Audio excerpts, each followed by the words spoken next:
नमस्कार, आप देख रहे हैं द पब्लिक वर्ल्ड में सुभाष चौधरी हूं। आज की खास खबर के साथ हाजिर हूं। क्रूज ड्रग्स केस में गवाह और आर्यन खान के साथ सेल्फी लेकर चर्चा में आए किरण गोसावी को पुणे पुलिस की क्राइम ब्रांच ने गिरफ्तार कर लिया है। अंततः पुणे पुलिस को उसे अपने गिरफ्त में लेने में कामयाबी मिल गई है। हालांकि उसके बारे में पिछले एक सप्ताह से चर्चा मीडिया में जोरों पर थी कि वह उत्तर प्रदेश के किसी शहर या फिर लखनऊ में आत्मसमर्पण कर सकता है और इस चर्चा को लगातार हवा देने की कोशिश की जा रही थी। लेकिन उसकी गिरफ्तारी के बाद ऐसा लगता है कि पुणे पुलिस उस पर लगातार दबिश दे रही थी और अंततः उसे अपनी गिरफ्त में ले ही लिया। गोसावी की गिरफ्तारी विदेश में नौकरी दिलाने का झांसा देकर कई युवकों को ठगने के मामले में हुई है। बुधवार देर रात से गोसावी के पुणे में सरेंडर करने की चर्चा थी, लेकिन गुरुवार सुबह उनकी गिरफ्तारी की अचानक खबर आ गई। गोसावी को आज दोपहर करीब 12 बजे पुणे की शिवाजी नगर कोर्ट में पेश किया जाएगा। फिलहाल उसे फरास खाना पुलिस स्टेशन में रखा गया है और पुलिस कमिश्नर अमिताभ गुप्ता खुद उससे पूछताछ करने पहुंचे हैं। दरअसल गोसावी के खिलाफ धोखाधड़ी के 5 मामले दर्ज हैं। हालांकि उसकी गिरफ्तारी पुणे में 2018 में दर्ज एक मामले में हुई है। इसमें चिन्मय देशमुख नाम के एक युवक ने किरण के खिलाफ मलेशिया में नौकरी दिलाने के नाम पर 3 लाख रुपए ठगने का आरोप लगाया था। अब तक पुलिस के हत्थे नहीं चल रहा गोसावी नाम बदलकर लॉज में छिपा हुआ था और इस बात को लगातार हवा देने की कोशिश कर रहा था कि वह महाराष्ट्र में नहीं बल्कि उत्तर प्रदेश या उनके राजधानी लखनऊ में संभवतः वो आत्मसमर्पण करने वाला है। हो सकता है यह उसकी स्ट्रेटजी, उसकी एक नकारात्मक रणनीति का पार्ट हो कि महाराष्ट्र पुलिस या फिर पुणे पुलिस को वो चकमा देना चाहता हो, लेकिन पुणे पुलिस ने उसकी इस कोशिश को नाकामयाब कर दिया। पुणे पुलिस के कमिश्नर अमिताभ गुप्ता ने गोसावी की गिरफ्तारी के बाद मीडिया को बताया कि 2018 के एक फ्रॉड केस में पुलिस ने आरोपी को सुबह 3 बजे एक लॉज से गिरफ्तार किया है। पिछले 10 दिन से गोसावी को पकड़ने के लिए पुलिस टीमों ने महाराष्ट्र, उत्तर प्रदेश और तेलंगाना में छापेमारी की थी। पुलिस की टीम लगातार मुंबई, लोनावाला, नवी मुंबई और कुछ अन्य शहरों में सर्च कर रही थी। जांच में सामने आया है कि यह नकली दस्तावेज के सहारे सचिन पाटिल बनकर पुणे के एक लॉज में छिपा था। जांच में यह भी सामने आया है कि यह स्टॉप क्राइम नाम से एक एनजीओ भी चला रहा था। खुद को यह एक इंपोर्ट एक्सपोर्ट का व्यापारी बताता था, यानी कुल मिलाकर यह बहुरूपिया बना हुआ था और दूसरी तरफ एनसीबी जैसी नेशनल एजेंसी के अधिकारियों के साथ भी लगातार जुड़ा हुआ था।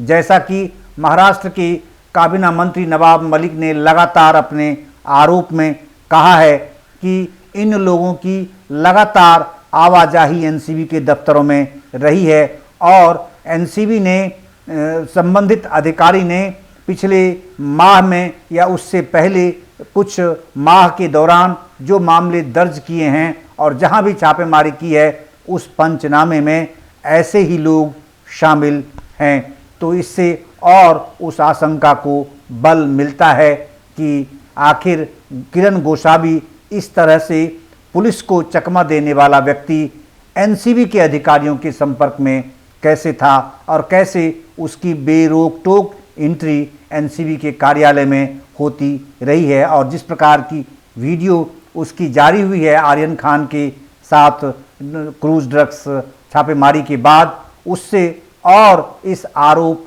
की पुष्टि होती दिख रही है। पैसे मांगने पर जान से मारने की धमकी दी थी उसने। चिन्मय देशमुख ने आरोप लगाया है कि मलेशिया में कुछ दिन रहने के बाद वह किसी तरह वापस पुणे लौटने में कामयाब रहा था, लेकिन वापसी के बाद जब उसने गोसावी से पैसे मांगे तो उसे जान से मारने की धमकी दी। उसके बाद चिन्मय ने किरण के खिलाफ मामला दर्ज कराया। तब गोसावी फरार चल रहा था और वह शाहरुख खान के बेटे आर्यन के साथ सेल्फी लेकर एक बार फिर पुलिस की ही नज़र में नहीं बल्कि देश की नज़र में आ गया, क्योंकि उसने इस प्रकार की वीडियो वायरल कर स्वयं का एक खौफ पैदा करने की भी कोशिश की बॉलीवुड की दुनिया में या फिर अन्य व्यावसायिक दुनिया में, जहां से वो इस प्रकार की कथित अवैध वसूली करता रहा है। आखिर कौन है ये पंच, जिस पंच ने एनसीबी के क्रूज ड्रग्स छापेमारी मामले में दस्तखत किए हैं? ये कौन गवाह हैं जो लगातार एनसीबी के द्वारा दर्ज किए गए मामले में पंच बनते रहे हैं? इसे इतनी आज़ादी कैसे मिली और वह एक सेलिब्रिटी को लेकर कहां भाग रहा था? क्या इसका प्लान कुछ और था? क्या इसके प्लानिंग में कोई किडनैपिंग का भी कोई उसका सेंस था?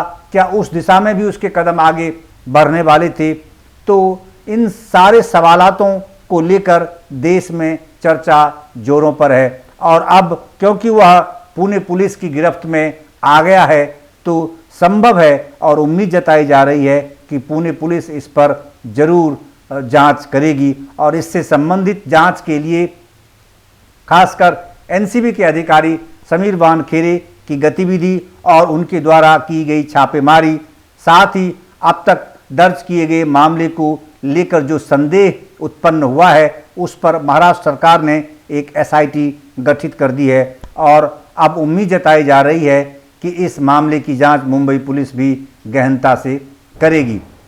आर्यन खान ड्रग्स केस मामले में किरण गोसावी एक अहम गवाह के तौर पर एनसीबी ने शामिल किया है।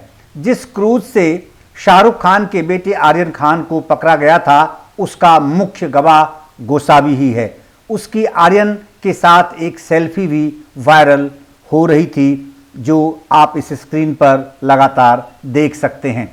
इसके बाद महाराष्ट्र सरकार में मंत्री नवाब मलिक ने गोसावी के एनसीबी अधिकारी समीर वानखेड़े का करीबी होने का आरोप लगाया था।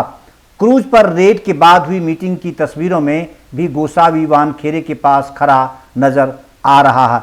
जो फोटोग्राफ आप इस स्क्रीन पर इस वीडियो में भी आप देख सकते हैं और इसको लेकर के ही कई प्रकार के संदेह, कई सवाल खड़े हो गए और जिन सवालों का जवाब अब एनसीबी को देना होगा। साथ ही अब मुंबई पुलिस जो एसआईटी गठित की गई है उस एसआईटी के द्वारा भी इन सवालों के जवाब ढूंढने की कोशिश अवश्य होगी। बहरहाल इस पूरे मामले में यह कहना बहुत सही होगा कि समीर वानखेड़े पर अब आफत के पहाड़ टूटने वाले हैं और वो अब बेबस नज़र आएंगे पुलिस के सामने। साथ ही क्योंकि एनसीबी में भी विजिलेंस की इंक्वायरी उनके खिलाफ शुरू हो चुकी है, उनसे लगभग 4 घंटे तक पूछताछ की गई है संबंधित विजिलेंस के डिप्टी डायरेक्टर जनरल के द्वारा जो इस टीम को लीड कर रहे हैं। पेशे से प्राइवेट डिटेक्टिव किरण गोसावी को लेकर उसके बॉडीगार्ड रहे प्रभाकर साइल ने भी पिछले दिनों एक बड़ा दावा किया।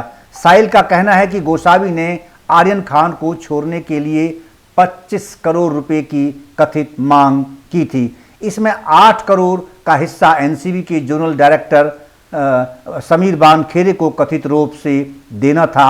हालांकि वानखेड़े ने इन दावों को पूरी तरह खारिज किया है और अब इसी आरोप को लेकर एनसीबी की ओर से विजिलेंस की जांच कराई जा रही है। इसके बावजूद अब एनसीबी की 5 सदस्यीय टीम मुंबई में जांच कर रही है। ये टीम आज प्रभाकर से भी पूछताछ करेगी।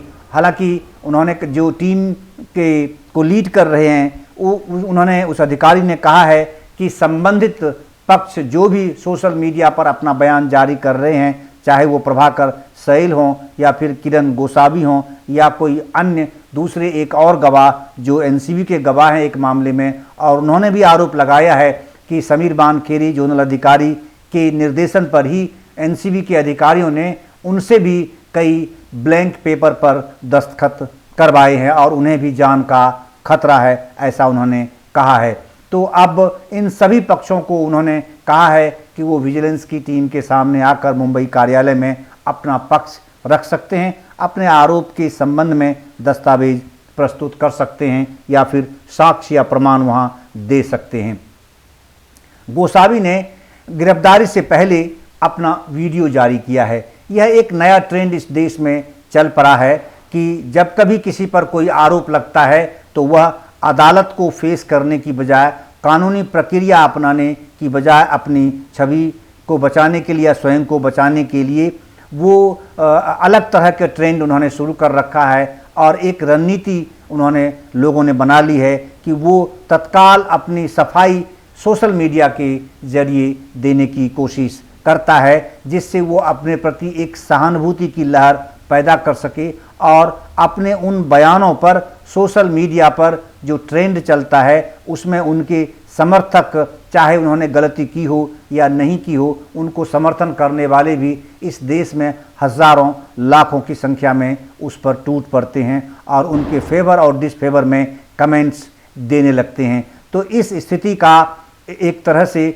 लोग इस प्रकार के आरोपी या अपराधी नाजायज़ फ़ायदा भी उठाना चाहते हैं और उसी दिशा में किरण गोसावी ने भी अपने कदम बढ़ा दिए हैं कि गिरफ्तारी से ठीक पहले उसने अपना एक वीडियो जारी कर अपना स्टैंड लोगों को बताया है, यानी अपनी बात, अपना पक्ष उन्होंने रखने की कोशिश की है। गिरफ्तारी से पहले किरण गोसावी ने वीडियो रिलीज कर उसमें दावा किया है कि प्रभाकर सैल झूठ बोल रहा है। उसने कहा है कि वो बस इतना अनुरोध करना चाहता है कि प्रभाकर और उनके भाइयों की सीडीआर रिपोर्ट जारी की जानी चाहिए। उन्होंने कहा है कि मेरी सीडीआर रिपोर्ट या चैट जारी की जा सकती है। प्रभाकर सैल और उनके भाई की सीडीआर रिपोर्ट और उसकी चैट से सब कुछ साफ हो जाएगा। गोसावी ने यह वीडियो में आगे कहा है कि कम से कम एक मंत्री या महाराष्ट्र से विपक्ष का कोई भी नेता उनके साथ खड़ा होना चाहिए। उसने कहा है कि कम से कम उन्हें मुंबई पुलिस से अनुरोध करना चाहिए कि मैं क्या मांग कर रहा हूं। इससे पहले गोसावी ने कहा था कि महाराष्ट्र पुलिस कहानियां गढ़ रही है, वह एनसीबी की जांच प्रभावित करना चाहते हैं। आर्यन की गिरफ्तारी के बाद उसने यह दावा किया है कि आर्यन की गिरफ्तारी के बाद गोसावी को फ़ोन पर धमकाया जा रहा है। यह हास्यास्पद बयान सामने आया है। लोग जो लोग उन पर धमकाने की बात कर रहे हैं, उन पर जान से मारने की धमकी देने का आरोप लगा रहे हैं और जिस प्रकार के संगीन मामले में वो फरार चल रहे थे, पुलिस से की गिरफ्त से बाहर थे, छिप रहे थे, वो अब वही आरोप वीडियो के माध्यम से दूसरे पर लगाने की कोशिश कर रहे हैं और दूसरी तरफ मुंबई पुलिस की कार्यशैली के प्रति आशंका भी व्यक्त कर रहे हैं और एनसीबी को पाक साफ बता रहे हैं। जबकि हालात विरोधाभासी है, एनसीबी पर कई प्रकार के आरोप अब लग गए हैं और ये एक प्रोफेशनल और नेशनल एजेंसी पर इस प्रकार का एक ब्लैक स्पॉट, एक काला दाग लग गया है, जिसे मिटाने में एनसीबी को बहुत मशक्कत करनी पड़ेगी, क्योंकि लोअर कोर्ट से लेकर सुप्रीम कोर्ट तक की भी नज़रें अब इस मुद्दे पर लगी हुई हैं और कानूनी दुनिया के लोग भी इस मामले को अब बड़े वरिष्ठ अदालतों में सीनियर बेंचेज के पास ले जाने की कोशिश में जुट गए हैं और संभव है अगले कुछ दिनों में यह मामला मुंबई हाई कोर्ट से निकलकर सुप्रीम कोर्ट के दरवाजे तक भी पहुंच सकता है। बहरहाल इस पेशकश में आज इतना ही। देखते रहिए द पब्लिक वर्ल्ड और हमारे चैनल द पब्लिक वर्ल्ड को सब्सक्राइब करना न भूलें। आपका बहुत बहुत धन्यवाद, बहुत बहुत धन्यवाद।